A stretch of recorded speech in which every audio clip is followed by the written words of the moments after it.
사울은 전쟁에서 승리하고 돌아오면서 여인네들이 다윗을 조금 더 칭찬하는 찬양을 듣게 되죠. 그때부터 마음속에 시기심이 이제 발동을 해서 저놈을 정말 죽이지 않으면 저놈에게 왕권을 빼앗기겠구나, 그런 그 마음으로 인해서 번민하면서 이제 다윗을 추적하는 거예요. 계속 죽이려고 하는 거예요.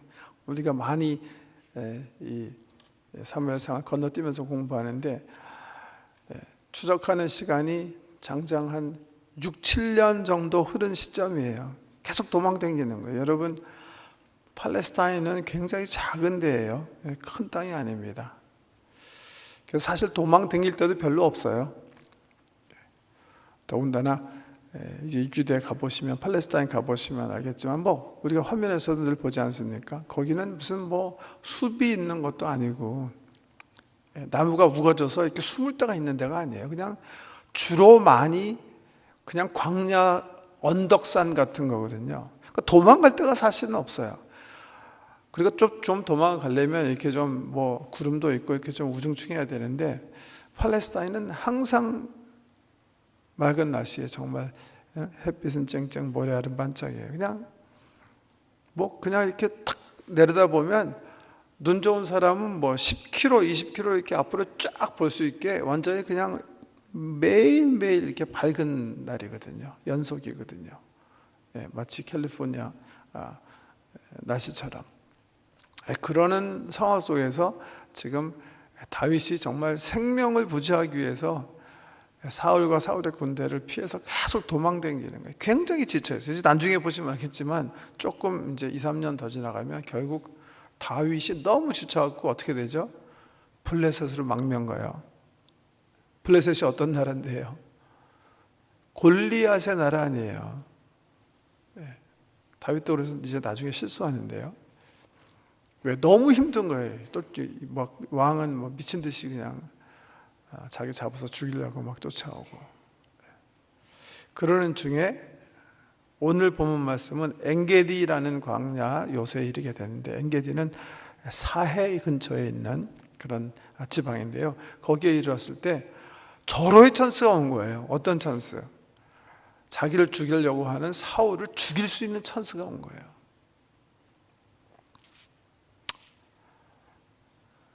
사울이 다윗 일행이 엔게디 근처에 있다는 소식을 듣고 군대 4,000을 이끌고선 이 다윗을 잡기 위해서, 죽이기 위해서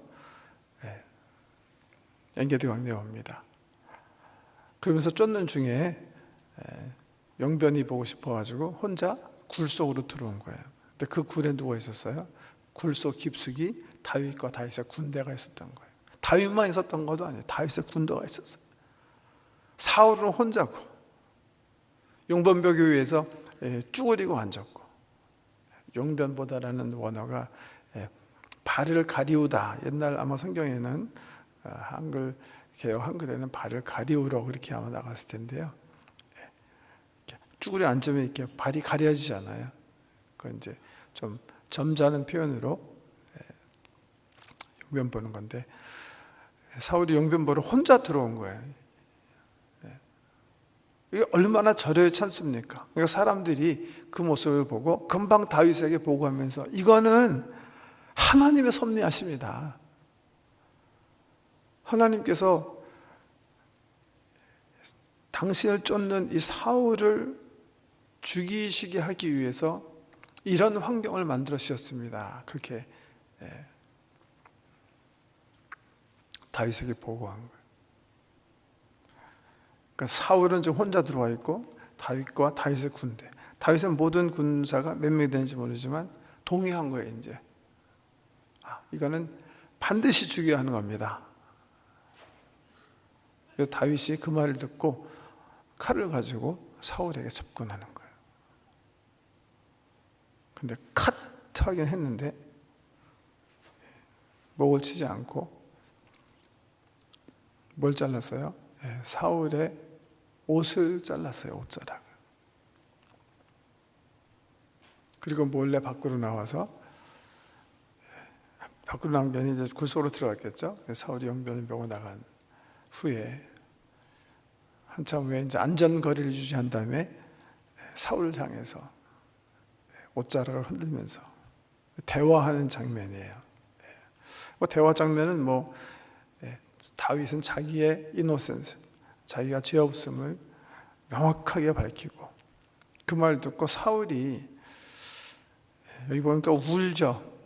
마음이 민망해서 자기 스스로 자기를 보면서 소리내어 울었던 것 같아요.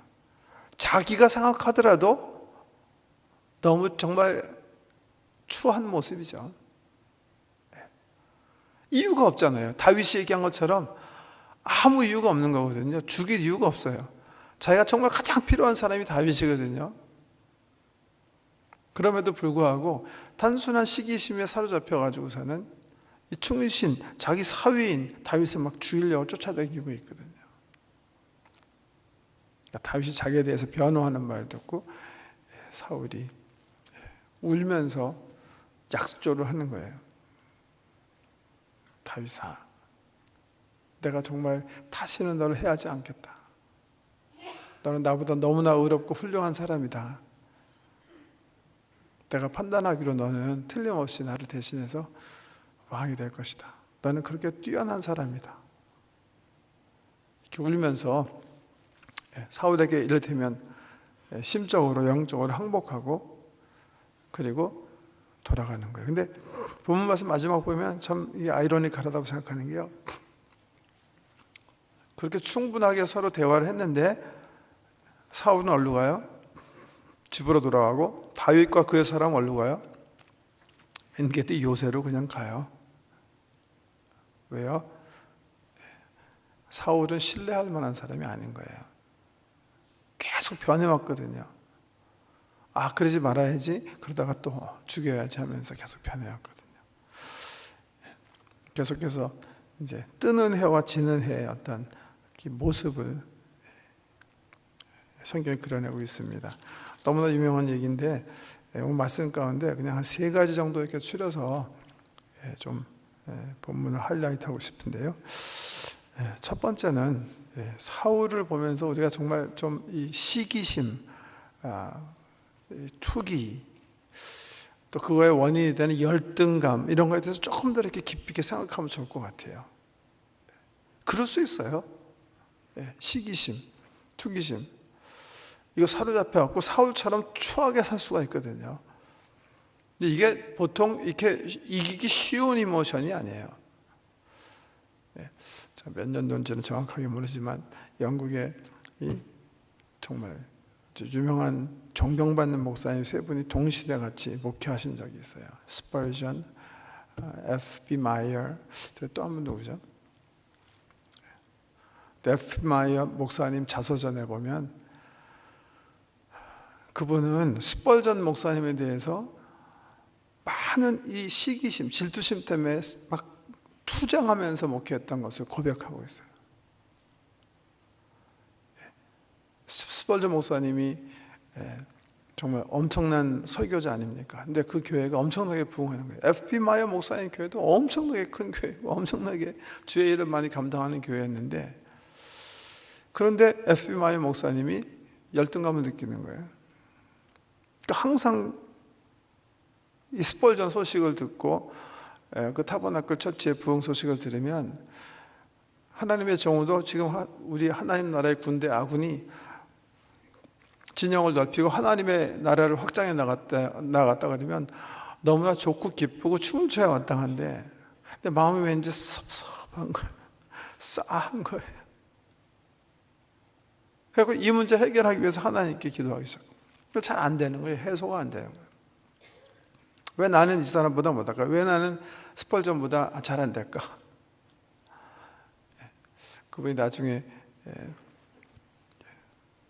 그 시기심에서 이제 해방되면서 여러 가지 말을 하는데, 그 중에 제 기억나는 게 자기가 그 시기심을 이기기 위해서 스펄전을 축복하기 시작했다, 그렇게 얘기해요. 매일매일 스펄전과 그의 목회를 축복하고 하나님께서 그를 통해서 자기보다 엄청나게 큰 하나님의 나라를 이루어 가시도록 축복했다 그러는데 모르겠어요. 그게 정말 그 스펄전 아니 F.B. 마이어 목사님한테는 worked. 네. 네. 투기심, 시기심, 열등의식의 극복 이거 쉬운 건 아닙니다. 네. 많은 사람들이 고생하는 병인데 그렇지만 이 사울을 보면서 이게 얼마나 이 추한 삶인가 한번 이렇게 좀 바라다 보실 수 있어야 된다는 거죠. 시기심과 투기심은 지난주에 잠깐 살펴본 것처럼 주로 많이 이제 열등감이라는 내적 상처, 쓴뿌리에서부터 유발되는 경우가 많다고 하는데요. 그 쓴뿌리는 왜 생긴다고 그랬죠? 그게 그래서 이게 역설적인 거예요. 충분하게 사람이 인정과 칭찬을 받지 못하고 사랑을 받지 못하고 살면 그렇게 성장하면 그렇게 된대요. 그러니까 특별히 우리 자녀 키우는 그 부모님들은 아이들 인정해 주시고 칭찬해 주시는 게 얼마나 중요한지 모른다니까요. 그 사랑을 받아야 돼요. 사랑의 종류가 방법이 여러 가지인데 인정해주고 칭찬해주는 거 굉장히 중요한 사랑의 칼라거든요. 사랑의 그 방법 중에 하나인데 어렸을 때 충분히 받아서 더 이상 갈증을 느끼지 않게 나는 괜찮은 사람이구나. 자기 자아에 대해서 자신감을 가지게 자존감이 있게 성장해요. 그럼 더 이상 시킹하지 않는 거예요. 남이 잘 돼도 못 돼도 doesn't matter. 근데 어렸을 때 받아야 할 인정과 칭찬, 사랑을 받지 못하면 나중에 딴 사람이 채워주더라도 채워지지 않는 갈증 속에서 계속 헤매는 거예요. 사울처럼. 네. 이 열등감, 이 시기심의 허상이 뭐예요? 아무도 사울 보러 너 신통치 않은 왕이다 그런 사람이 없어요. 사울도 엄청나게 지금 승리를 거두고 그 국민들의 정말 신망을 얻고 있는데 혼자서 지옥을 만드는 거예요. 혼자서. 시기심, 열등감의 미스예요. 내가 지금 열등감에 시달린다면 나는 어떻게 해야 되는가? 저는 하나님께서 나를 얼마나 큰 사랑으로 사랑하시는지 하나님의 인정과 사랑 속에서 회복되시고 치유되시기를 예수 그리스도의 이름으로 축복합니다. 그 그리스도의 사랑 한 번만 경험하시면 돼요. 주님의 음성을 한 번만 들을 수 있으면 돼요. 십자가의 사랑이 바로 나를 위한 사랑이구나. 이게 정말 내 영혼에 꽂히기만 하면 내가 해방될 수 있어요. 그 사랑으로 충만하게 채우시길 바랍니다. 또 간접적으로는 얘기해버리면 돼요. 자기 병이 나는 이런 병이 있구나. 내 마음속에 이런 아픔이 있구나. 그냥 인정해버리는 거예요. 그럼 더 이상 안 끌려다녀요. 두 번째 사울, 정말 이런 이 사울의 모습을 보면서 내 속에 이런 아픔이 있으면 이런 것들이 있으면 정말 고치면서 살아야 되겠구나 그렇게 느끼실 수 있어야 되겠고요. 두 번째는 두 번째 좀 살펴봐야 되는 거는 여기 이제 다윗이 말이죠. 하나님의 이제 다윗이 하나님의 뜻을 분별하는 그 과정을 보세요. 사람들이 지금 하나님께서 다윗에게 이렇게 말씀하십니다. 죽이라고 사울을. 그렇게 얘기하죠. 뭘 보고? 주어진 환경을 보고. 근데 다윗은 지금 똑같은 환경을 바라보는데 그것은 하나님의 뜻이 아닙니다. 그래요. 뭘 가지고 하는 거죠? 다윗은 뭘 붙잡은 거죠? 하나님의 음성 혹은 하나님의 말씀이에요. 성경학자들이 이제 다윗이 이렇게 고백하거든요. 볼게요. 6절에 보면 부하들에게 말하면서 내가 손을 들어 여호와의 기름 부음을 받은 내 주를 치는 것은 여호와께서 금하시는 것이니. 학자들이 이게 틀림없이 뭐 다윗이 이게 성경 말씀을 인용하는 것 같은데 구약성이 어디 있나? 사무엘상 이전에 이 말씀이 어디 있나? 없어요. 예, 그래서 이게 정말 성경 말씀인가 아닌가? 이게 다윗이 성경 말씀 얘기하는 건가? 아니면 정말 기도 가운데 분별한 것을 하는 건가? 아니면 그냥 일반적인 상식을 그냥 얘기하는 건지, 자기가 아는 뭐라 그럴까요? 여호와 신앙의 상식을 지금 얘기하고 있는 건지 모르겠는데 그렇게 고백하거든요. 아니다.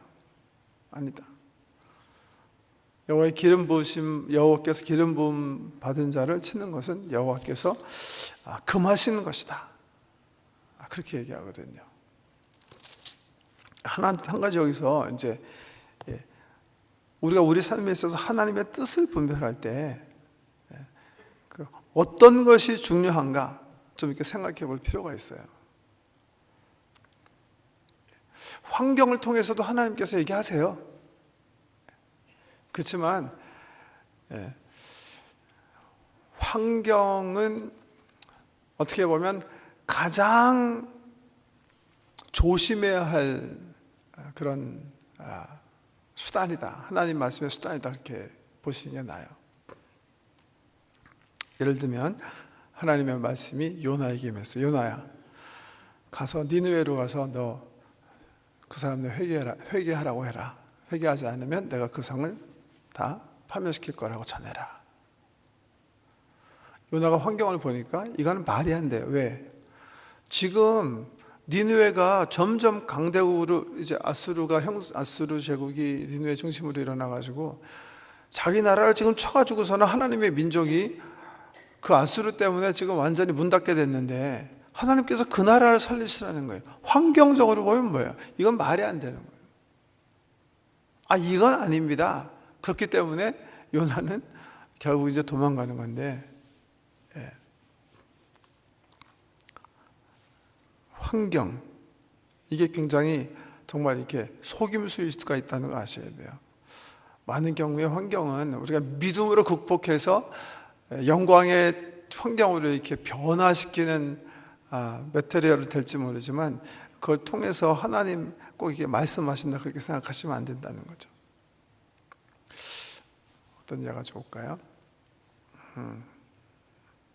환경적으로 내가 내 아내랑 살아보니까 이거 10년, 20년 살아봤는데 이미 가능성이 없겠어요. 행복하게 살 수 있는 그 환경 보고 이제 우리는 이제 그만 사는 게 좋겠다. 그렇게 할 수 있어요? 그렇게 할 수 없는 거예요. 왜요? 말씀이 금한 거니까.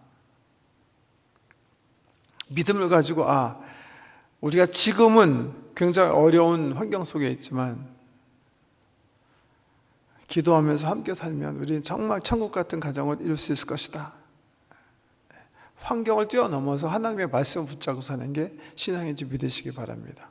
그래서 하나님의 뜻을 분별하는 데 있어서 가장 중요한 것은 성경 말씀이에요. 성경 말씀. 그렇기 때문에 우리가 일일이 묵상을 되게 열심히 해야 되는 거죠. 성경 말씀 다음에 중요한 건 뭐죠? 기도예요. 기도. 우리 하나님 말씀 묵상하면서 기도할 때 성령님께서 우리 마음속에 하나님의 음성을 들려줄 수가 있어요. 그래서 하나님의 뜻을 분별하는 데 있어서 두 번째 방법은 기도다, 그렇게 말씀드릴 수 있어요. 성령께서 친히 말씀하시는 음성. 근데 그걸 왜 말씀 뒤에 두는가?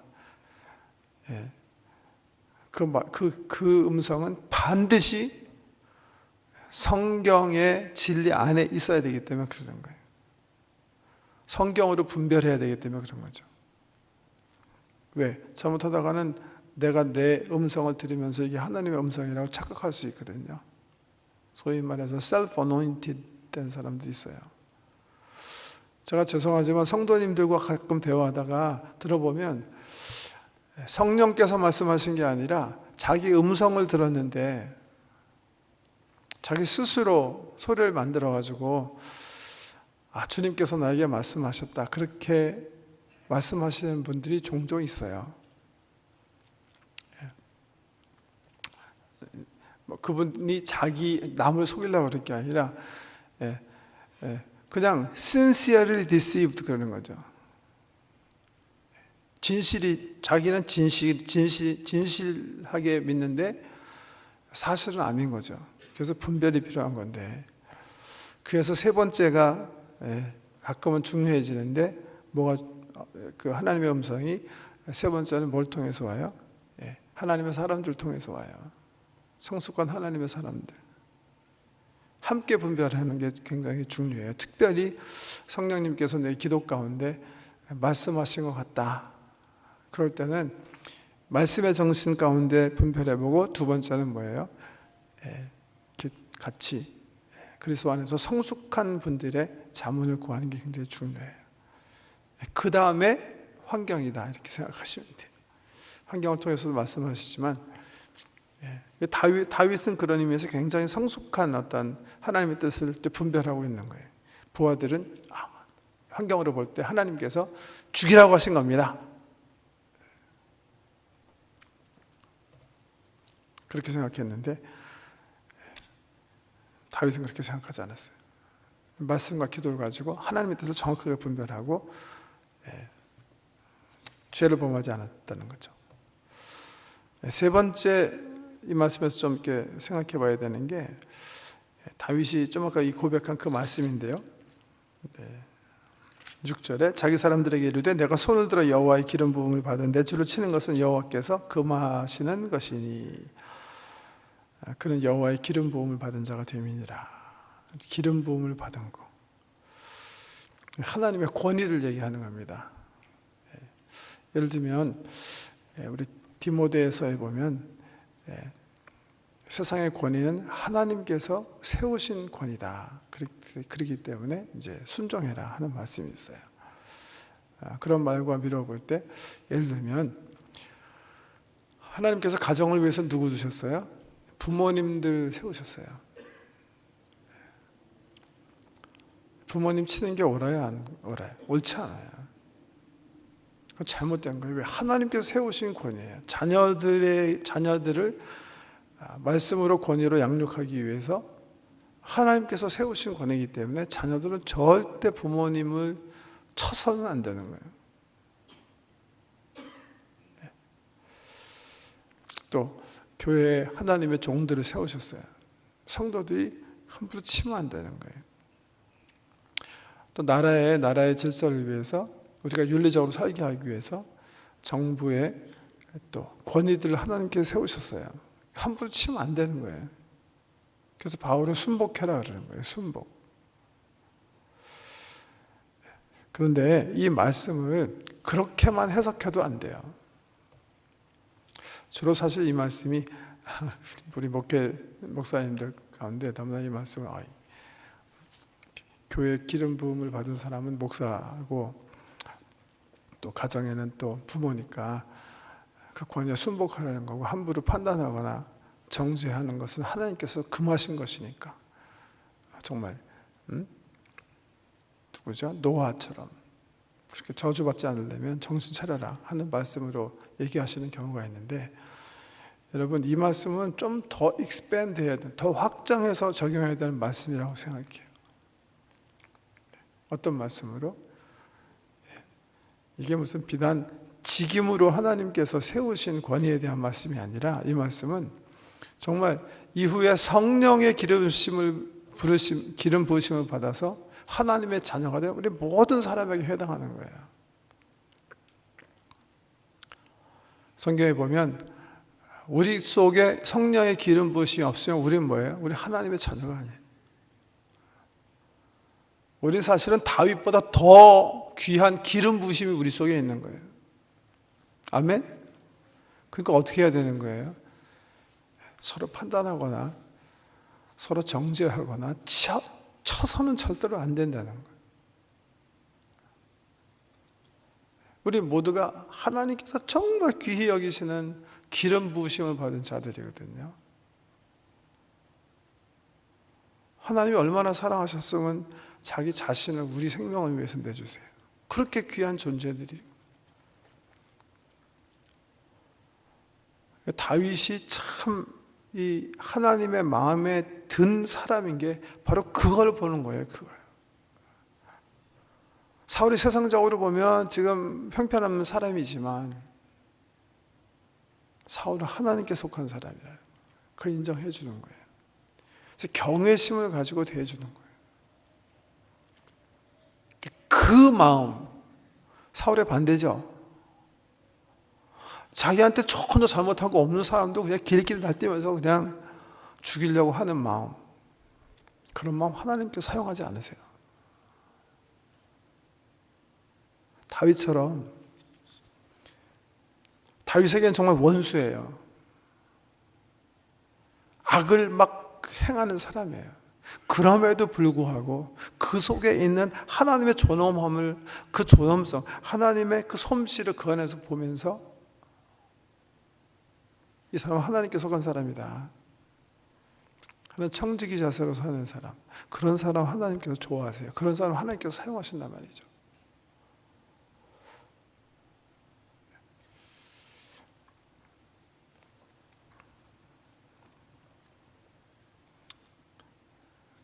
그래서 마태복음에 보면 우리 예수님께서 그렇게 경고하시잖아요. 형제에게 스투핏이라고 하는 사람은 천국에 가지 못한다. 네. 천국에 가지 못한다. 우리 예수님께서 하신 말씀. 그만큼 하나님께서 기름 부으심의 은혜를 베푼 사람을 판단하고 비난하고 욕하고 하는 것은 주님이 너무 싫어하시는 거예요. 마치 우리 부모된 사람이 사랑하는 자녀들이 서로 다투고 판단하고 싸울 때 가장 마음이 상하는 것처럼 우리 하나님이 싫어하시는 거예요. 그러니까 좀 넓혀야 되는 거야. 이건 왕에게, 목사에게, 또 우리 부모님에게 그런 권위에게만 하는 게 아니라 우리 신약 시대에는 특별히 기름 부으심을 받아서 하나님의 자녀가 된 우리 모든 하나님의 사람들이 서로를 귀히 여기고 존중해 주면서 살아가는 그런 귀한 교훈의 말씀입니다. 다윗의 마음은 어떤 마음이었어요? 정말 예수님의 마음 아니에요. 원수를 악으로 갚지 않고 악을 선으로 갚는 거예요. 사울은 반대, 선을 악으로 갚는 거예요. 거기서 두 사람의 미래는 결정나는 거예요. 하나님이 이런 사람 사용 못해요. 하나님 사용하기 원하는 사람은 나에게 악을 행하더라도 선을 베풀 줄 아는 사람이에요. 예수의 마음이에요, 그게.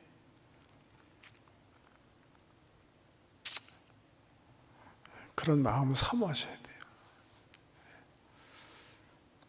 원수 그러니까 나에게 원수가 없는데 항상 집안에서 잘 살펴보셔야 돼요. 집안에서. 원수는 멀리 있잖아요. 항상 가까이 있는 거거든요. 멀리 있으면 얼마나 사랑하기가 쉬운데요. 항상 내 옆에서 자고 있고 내가 키워야 되고 내가 섬겨야 되기 때문에 힘든 거예요. 그 주변에 있는 사람들, 또 지금 나와의 관계가 틀어진 사람들, 그 부분에 대해서 성령님, 우리 하나님께서 이 말씀을 가지고 지금 얘기하시는 거예요. 그분을 다윗처럼 섬기라는 거예요. 다윗처럼 사랑을 가지고 끝까지 믿어주고 끝까지 배반하지 말고 끝까지 신뢰하고, 하나님께서 그 원수를 우리 주변에 두신 이유예요. 꼭 승리하시는 여러분 되시길 주의 이름으로 축복합니다. 하나님께서 참 라이트 하트다. 그게 우리 삶의 비전이 되어야 됩니다. 비전. 하나님의 관심은 다른 거 아니에요. 우리 예수 그리스도께서 팔복의 말씀에서 주시는 그 마음이에요. 제가 우리가 다윗을 공부한 이유가 바로 그거예요. 주님이 찾으시는 속사람을 우리가 만들고 사모해 나가기 위해서. 다윗같이. 기도하겠습니다.